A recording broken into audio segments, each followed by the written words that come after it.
Сайн уу найзуудаа. Өнөөдөр би дэлхийгээ саантайгс мэнчлэж байдаг гэдэг би номыг уншиж байгаа. Би 2 цувралын ном уншсан. Одоо 2 цувралыг уншсан байна тийм. Одоо үлдсэн 3 цувралын юм чаваа. Доо. Мама боо.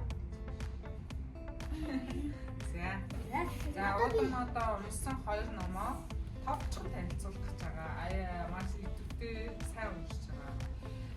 За заримдаа надад дээрж үзье. Нэгдүгээр ангидаар нөхөсөөрөө гол баатар Нийла Стан хоёр уу.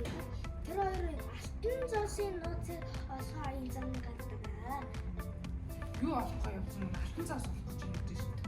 Алтан зоосоо олохоо явсан. Алтан заас бишээ заас. Заас нэ заас.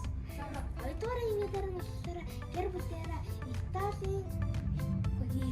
Итали улсын Венец хотод очсон.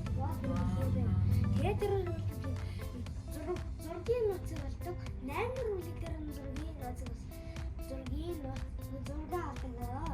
Агаа тэгээд эндээс юу гарах юм? Эндээс ярьчихлаа. Юу яадаг юм шүү дээ. Итали улсын Венец хотод болдог. Гэтэ энэ ч нөгөө гэр бүлээрээ нөгөө ээж нь ажил гараад тэгээд гэр бүлээрээ Итали руу явах болов үзтээ тийм. Тэгээд зохиолч хийнэ. Гол батар гэж виса гол батар.